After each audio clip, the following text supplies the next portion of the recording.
you to the head of the guidance and counseling program, Dr. Mina. So Dr. Wilfredo Francis Mina will orient you and give you details about the guidance and counseling program of the Office of the Students Affairs. Dr. Mina, okay na po, ready na po. Hello. Hello, yes. Hello. Good morning. Good morning po. Okay na. Am I audible, sir? Yes, okay. You Okay may po, yes. you may start, Doc. Yes po. Thank you, sir, for the introduction, and welcome to all our students, to the staff of the Learning Resource Center headed by Professor Miguel Catalig. Magandang umaga po, and to the members of the Office of Student Affairs. Magandang umaga din. So we welcome all our students. I understand you had your orientation this morning, and now we have our first session for our psychosocial learning sessions. So, it's interesting kasi instead of having a vacation, our students, our scholars across the Philippines are attending this summer bridge program. So out of 107,000 UPCAT UPCAT test takers, only 15,000 or about 10% ang nag-qualify. And out of that 15,000, ilan nakapasok sa UP Manila? And para sa ating mga scholars who are endeavoring to join us, hopefully you will choose to join us here in UP Manila. Summer Bridge Program is a part of an integrated academic support activity. Ibig sabihin, the University of the Philippines understands your potential and understands that you just need some extra polishing of skills. And part of the polishing of the skills are your academic skills and your life skills. So yung handle ng Guidance and Counseling Program, which is under the Office of Student Affairs, is to help you polish your life skills so that when you enter the university, you will be ready and capable together with your academic skills. Okay, so I'll give the welcome remarks. Lang ako. So we welcome everyone. I cannot see everyone on the window right now, but I know that we're about 60 or so students. We come from different high school preparations. We come from different areas of the Philippines, but it's good to gather online as a community. So we consider each other dito sa Summer Bridge Program. We are a community of learners. So hindi lang kayo ang learners, dear students, kami rin learners kami. Kasi pag ang pinag-uusapan natin life skills, iba-ibang ating experiences in life, you will learn from us, we will also learn from you.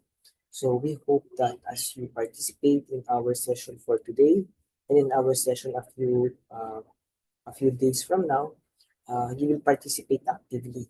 Kasi there is so much to appreciate, there is so much to learn from our sessions. So at this juncture, I would like to introduce you to the personnel of the Guidance and Counseling Program. I will stop share muna para makita natin sila pag nagsalita sila. Okay? So the Guidance and Counseling Program is under the Office of Student Affairs. So we are a non-academic support unit. Sabihin, we provide student development and student welfare services to help you adjust in your life in the university. One of those services include mental health promotion, which is the coverage or the area of expertise of the Guidance and Counseling Program. So I would like to call the other members, so our other guidance counselors. So, syempre dito sa Manila, ilang campuses ba tayo? 5 campus tayo. So dito sa main campus, there are 1, 2, 3, 4, 5, 6. There are 6 counselors. In our extension campuses, we have 2 counselors. So I'll just call our counselors na lang as they appear on the gallery kasi hindi ko nakikita lahat. So let's call Ma'am LG. LG.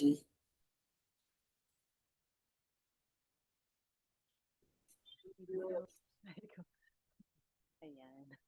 Good morning, everyone. And this is LG Ocampo Madla, one of the guidance services specialists of the Office of Student Affairs. And we are here to help you in your transition as incoming first-year students. We hope towards the end of your stint here in UP Manila, you will be able to strive, to thrive, and to flourish. Thank you. Yes, thank you, Ma'am LG. So, sabi ng LG, we are here to accompany you in your journey sa UP Manila. And we hope that this journey which we will have together will be a fulfilling experience for all of us. Now, let's call Ma'am Jess. Hello, good morning everyone. Am I audible? Yes po. Ayan. So good morning everyone. I'm Jess Fernandez, one of the guidance counselors here in the University of the Philippines, Manila. And we're really grateful, no, na sabi nga ni Sir Francis, despite having the vacation day, you chose to also join in the Summer Bridge program. And we hope you get to learn a lot of things, no, whether it be academic or things that you would be using also in your university life. So we're here for you all as you journey through your university life here in UP Manila.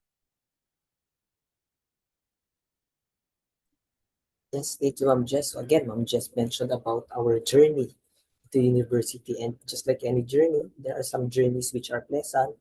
There are some journeys which are challenging. But nonetheless, ang importante, we journey together. Hindi kayo nag-iisa. So, let's call our other companion sa guidance program, si Ma'am Bea. Hi everyone, good morning. So I'm Bea Morente, another one of the guidance services specialists dito sa OSA.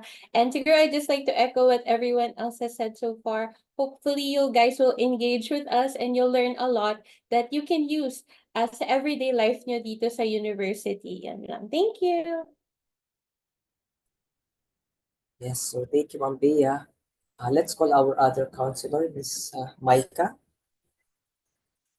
Ayan. Hello, good morning, everyone. I share the same enthusiasm as my co-counselors mentioned. No, we are happy to see all of you and we're excited to work with you as well. Just again, remember, no matter how small or big the problem may seem, help is available. And nandito kami no, to support you. Nice to meet you all and hopefully we'll have a fruitful discussion later. Thank you. Yes, that's true. Ano, kasi some of you may not have encountered your counselors when you were in high school, or baka dahil you come from very big high schools, hindi thorough yung inyong interactions. But here, the university will stay with us for 4 years, or if you are lucky, 3.5 years, but usually 4 years or 5 years, we will have more chances to interact, not just online, but face-to-face as well. So let's also call our other counselor, Ma'am Leah.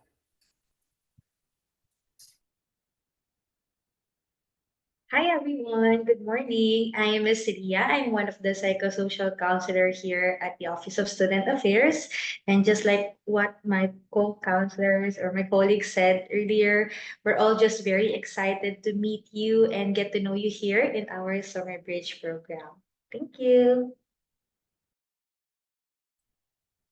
Okay, so sila yung mga counselors natin sa main campus.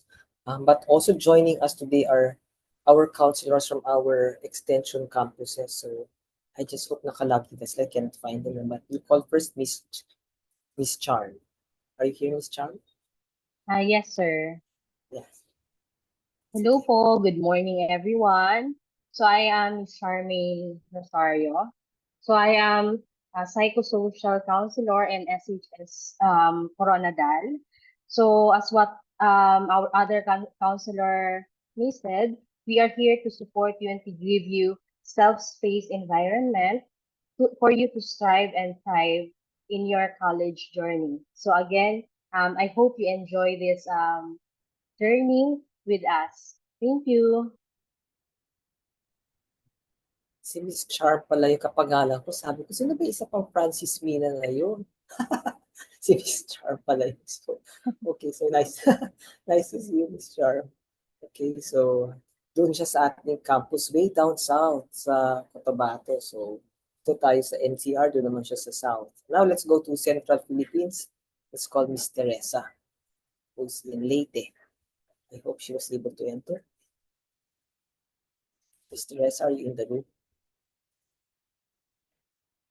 So baka hindi pa siya makaano, but later on, if she'll be able to join us, we'll acknowledge her later on. Okay, so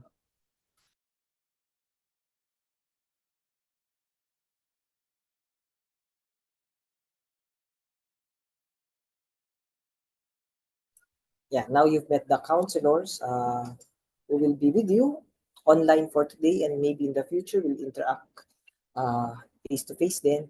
Now let's look at some guidelines dun sa gagawin natin this morning. So, share screen tayo. So, bakit psychosocial yung topic natin sa first topic natin? Well, basically, just like what I mentioned, to survive in the university, basically you need two sets of skills. You need your academic skills na it's cumulative and you polish and you refine. Because syempre, when you were in high school, after junior high school, you decided what strand and track you would take. Now in college, you are more focused in your attention and in your efforts. So alam natin yung gagawin natin ideally sa ating academic track. But we're not just into the university as students, but we're also here as citizens of life. And very important na meron tayong skills. So our psychosocial skills are our other set of skills which will be very useful not just inside the classroom, but as you interact with other students, as you interact with other professionals in the university, and as you eventually interact with members of the community. That's why we talk about psychosocial skill acquisition, which we will be polishing in today's session and in the next session. Siyempre, just like any skill, hindi siya nakakasang isang webinar o isang wala yan. It takes practice and it takes continuous exposure to different situations for you really to perfect the skill. But hopefully with what you will lay out today, you'll be able to pick up some ideas and some pointers so that when you interact with each other online and eventually face-to-face, we'll have more meaningful experience. Kasi yung keyword natin we want our interactions to be meaningful. Hindi lang tayo interacting as students, but we're interacting as persons. Okay. So we'll have, ayan, thank you share na si Ms. Bea. So we'll have two breakout sessions this morning because we have two sub-sessions. So some reminders is that we asked you because we'll be dividing the plenary group into subgroups later on. We asked you to listen attentively when someone is speaking. Kasi we'll be talking about life experience. Ang sabi natin life experience, makakaiba tayo ng pinanggalingan, makakaiba rin tayo ng perspective sa buhay. So it's very important as well to be kind, respectful, and to be open throughout the session. We may not agree or we might disagree. In fact, that may be shared now or later on, but that's part of life in the university. We will encounter people with contrasting and different perspectives, and it's important to suspend judgment when we encounter people who may have a different perspective in life. So, given that, we ask you to keep any sensitive information confidential. Of course, what happens in our breakout rooms, keep it in our breakout rooms if we share something confidential, but unless you are willing to share it with the Google group, often it's very important, of course, to enjoy our learning sessions and to get to know your peers. Kasi, yung mga kasama natin sa ating breakout rooms, baka magiging action classroom pala natin face-to-face, maging college companions natin sila. So, enjoy the moment and make sure that we treat each other with basic courtesy, but particularly to have fun. Okay, so we have two breakout sessions, 10:20, then we have 40-minute session, then we have a stretching break for us here break for the matter. And after that, we proceed to our second breakout session for another 40 minutes. And after that, we combine for our plenary. Okay. But before we do that, bago tayo maghiwa-hiwalay, sometimes when we break out in our groups, we disconnect, we'll have our documentation in our. So before we break out, let's have our photo session already. So, paki-unpin na po ako para yung iba makita rin nila yung sarili nila. So let's have our photo muna. So for those who are willing to show their faces, Kindly switch on your cameras. Ako, nahiya pa yata yung ating mga students. Ayan. Ayan. Si Chelsea, una ko nakita nag-switch on. Thank you, Chelsea. Si Samantha. Si Maxine. Si Celine. Sophia. Okay. So, syempre, according to your capacity, if your signal allows you to switch on your videos, that would be wonderful. But if your signal strength is restricted or limited, we respect that as well. So, who will take our photo? Ikaw na lang ba, Miss Bea? Yes po, I can take the photo po. Alright, we have 3 pages po. First page tayo. 1, 2, 3, smile. Okay. Next page po tayo. 1, 2, 3, smile. And then our last page po. 1, 2, 3, smile. Okay po, thank you so much. Yeah, so keep your smiles because now we will ask our hosts to have a breakout room. So kung ay, masuming nasa 50 tayo, we could have kahit 4 na breakout rooms po.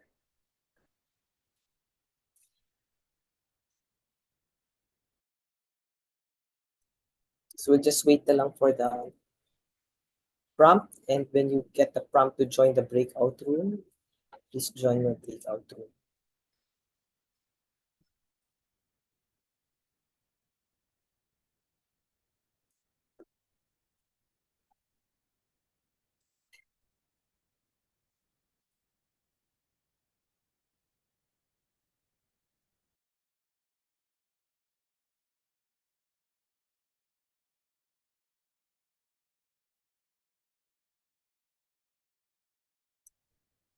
Okay na ba, Ma'am Jo? Breakout room po tayo. Nag-open na po kami ng 4. Wait lang po. I-open. Sige po. So I will randomly assign. Sige, sir, kahit pa co-host na lang ako para ma-transfer ko yung mga counselors sa other rooms din. Sige po. I-open ko na lang po yung room. Okay. Okay. And then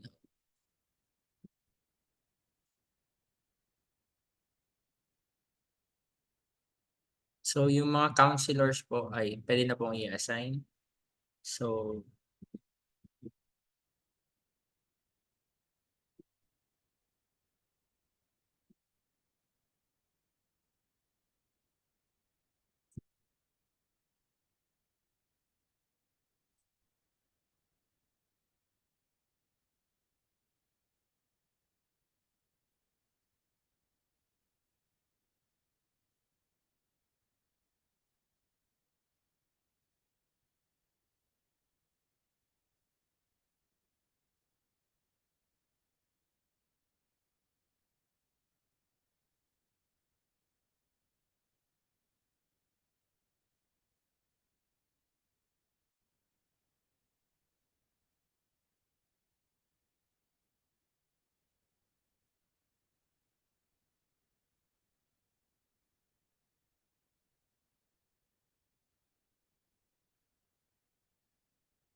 All right, so I think everyone is under a mask. I think everyone is back from our rooms. Most of us are back already, and I hope you were able to participate sa ating initial discussions for this morning.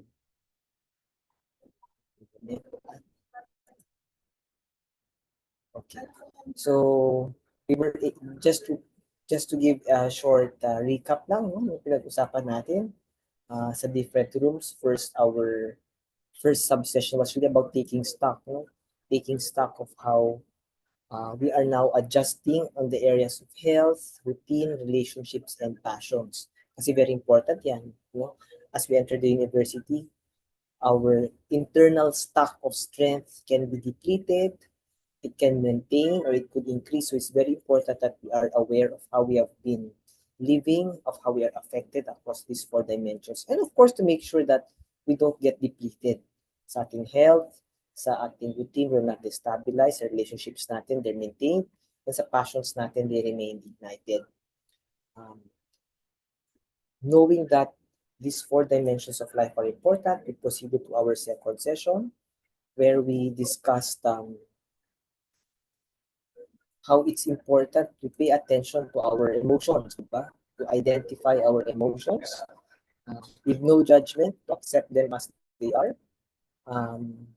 Because our emotions, when we're able to put a label on them, we recognize them. There's no need to fight them. Pero yun, that the basic acceptance of our emotions, our feelings as a very good indicator of our current state of mind and state of emotional health is an important life skill din. No? We see ourselves as integrated whole individuals.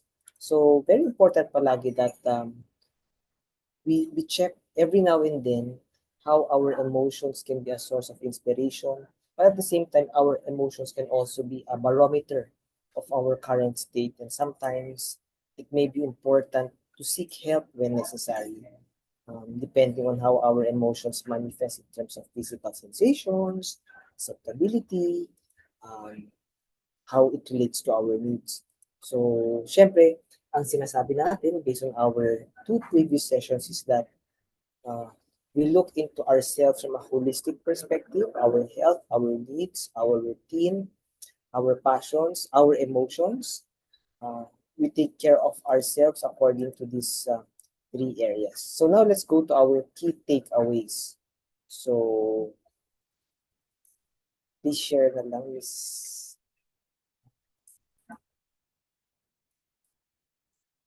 Let's check. Our key takeaways that we share siya. May share siya. So our key takeaways for today. So, meron bang gusto mag-share for our group sa kanilang mga insights, like what were you able to learn today, and how do you feel about the session? Pressure ha, if meron ng estudyante na meron tayong magsama, gusto mag-share ng kanilang insights and experiences today.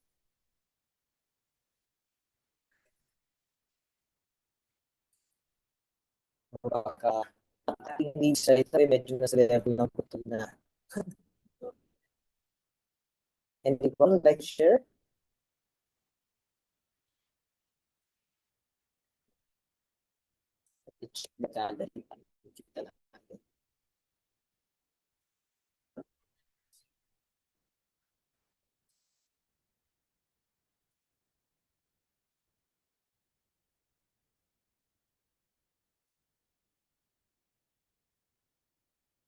Or how do you feel? So maybe it's not on the level of realization or insight, maybe on the level of feeling. Baka gusto mag-express how you feel today after the session. So you can choose, no?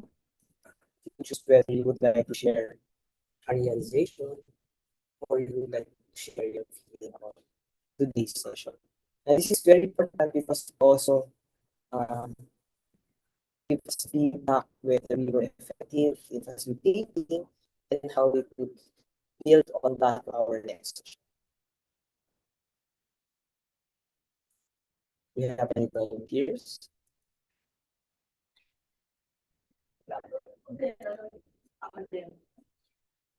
Any volunteers from our participants?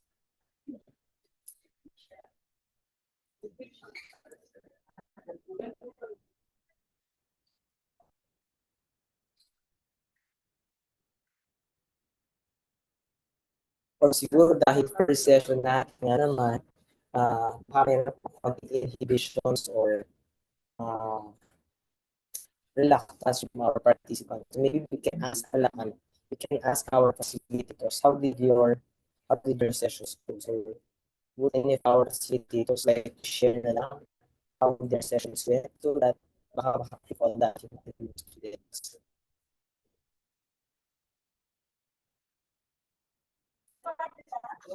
Hi, sir. I can share po.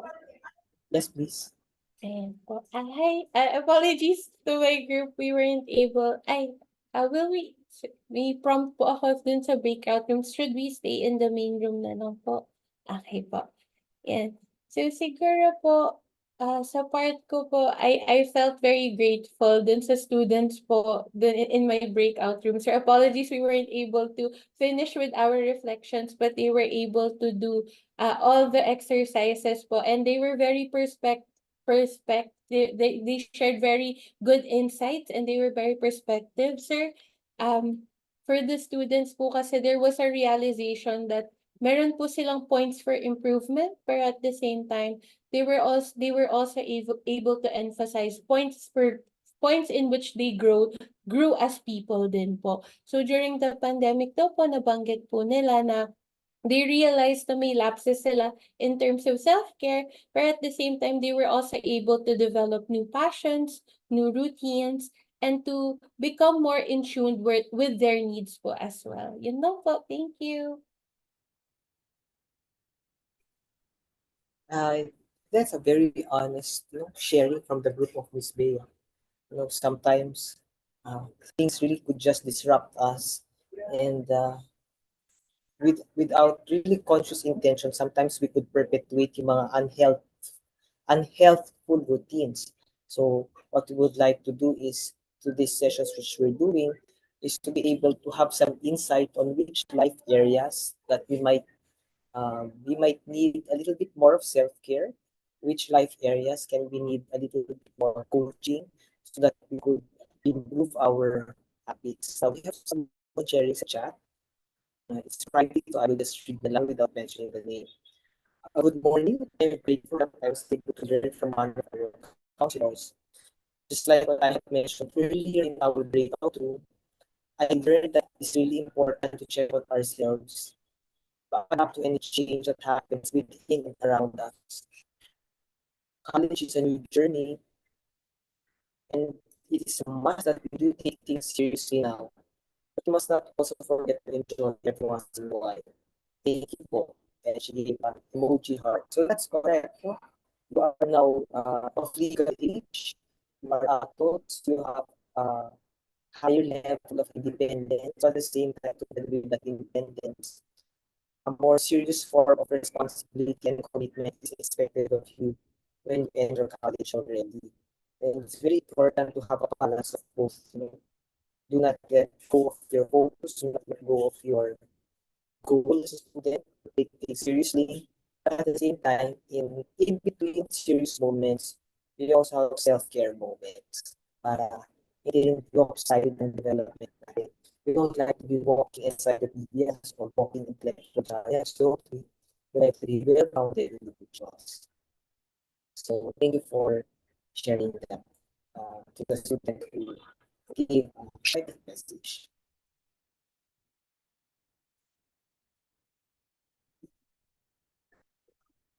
Okay, so now that we have learned, at least we have heard rather, ang wanted dictator from one student. Siyempre, those lamang iba, this is just a progression. It's expected naman that in any first encounter, there will always be some level of hesitance or reluctance, and that's perfectly okay.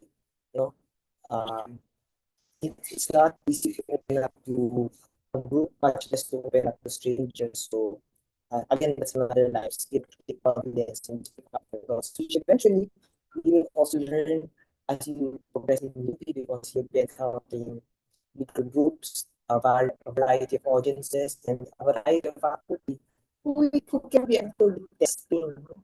Really, you can accept it or really challenge your perspectives on things. And just take your time to build your confidence, and hopefully in our session, not just in our session, but also in other sessions of the SPV, you could build on that confidence to share studying other groups. Okay, so let's go to our next slide, please.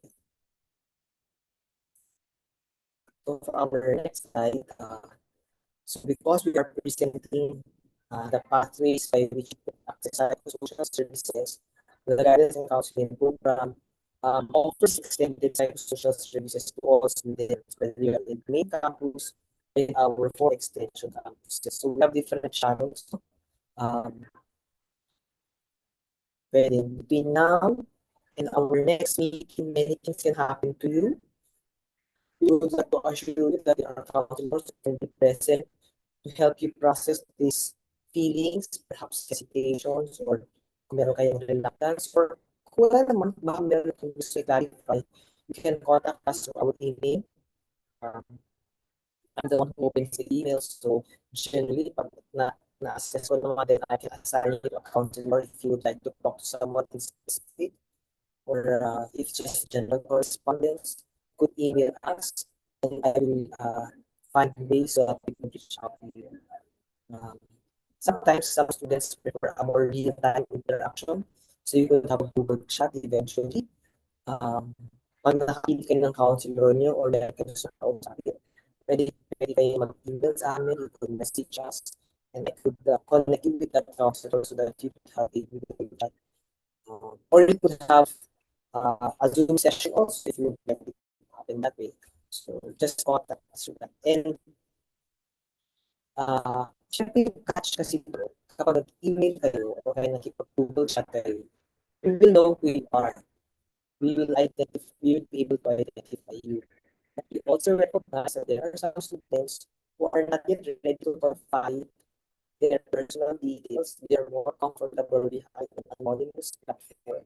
So if you prefer to interact with a counselor on an anonymous platform, you could use our application, Lift Up. So you go to the Google Play Store.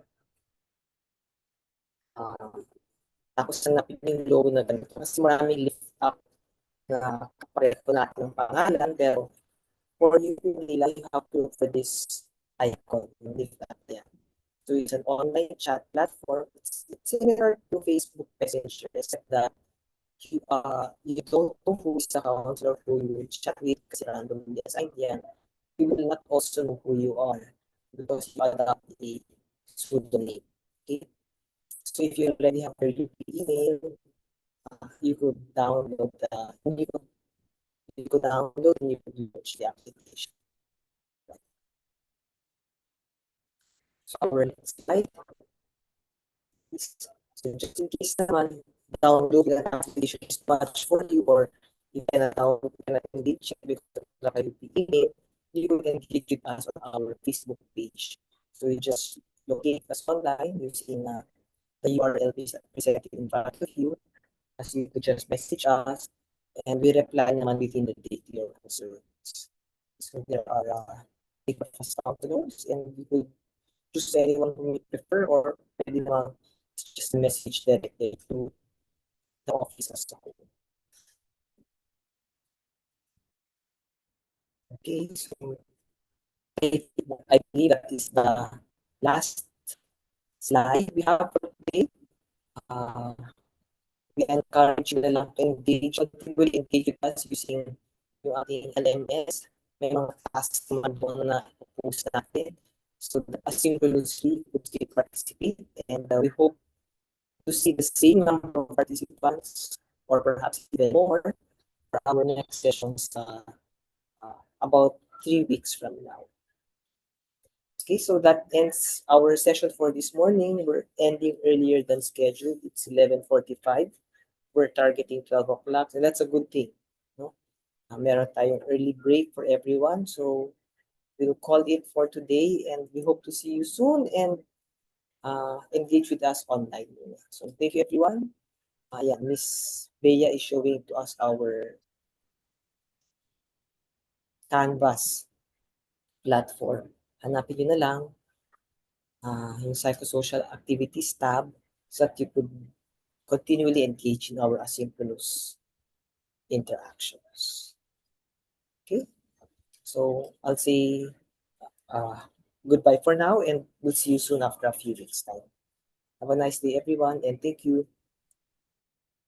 Oh, okay. Thank you. And then any announcements? Meron pang announcements. So sa Canvas na lang, please make sure that you have a Canvas account. And then it will be sent to you kapag wala pa. And then once you have your Canvas account for tomorrow, you have all day to answer the pre-test. So ideally, you may want to answer it as yung parang as honest as to can, walang scratch, walang Google or walang internet, but since this is self-paced, walang pipigil sa inyo na mag-check ng other resources. However, you can we will open it for the whole day tomorrow, and we expect na if you choose to attend to answer the pretest in one of those areas na kung saan nyo gusto sumali or kung saan kayo tag, we hope that you finish it to finish the whole thing. We would also like to open the fact that pwede nyo isend sa mga other friends nyo na papasok sa UP yung SBP, so pwede silang humabol if they want to, and to access the SBP Canvas page. So pwede silang humabol. So may mga questions dito?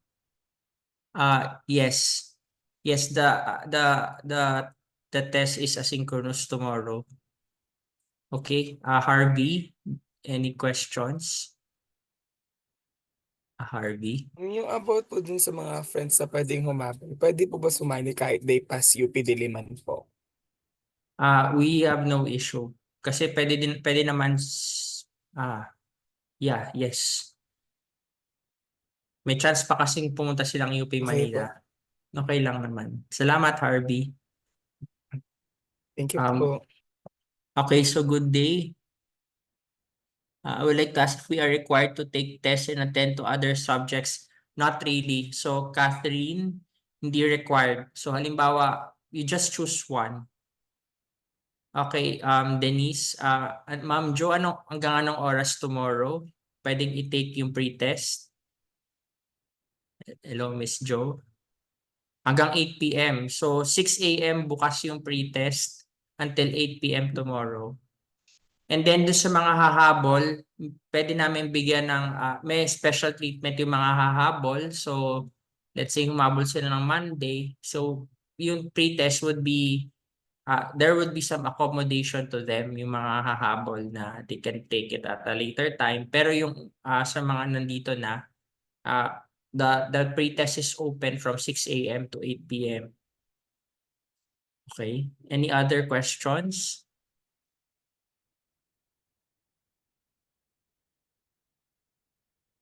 Sa asynchronous po yung pre-test, wala pong meet, yes, so it will be self-paced.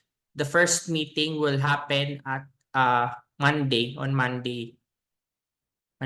So yung first online synchronous meeting is on Monday. Okay, do you have any other questions? So for basically, if you wish to attend on English SBP only, then just attend the English SBP synchronous sessions. Since may Canvas access naman kayo sa lahat and the recordings will be uploaded, you can also access on your free time if you want to look into the other sessions. Okay, so I hope this is clear. So may tayo, self-paced lahat. So attendance is not required, but it's highly encouraged na umattend kayo para ma-pace nyo na yung sarili nyo, na ma-discipline yung sarili nyo. and to be able to simulate the experience of studying in UP. Okay, time yung pre-test, yes, may time yung pre-test. But the window na pwede nyo siyang i-take is from 6 a.m. to 8 p.m. Okay, do you have any other questions? So I'm seeing that there are no more questions. Thank you again for coming. Then please answer your pre-test and then see you on Monday. Thank you.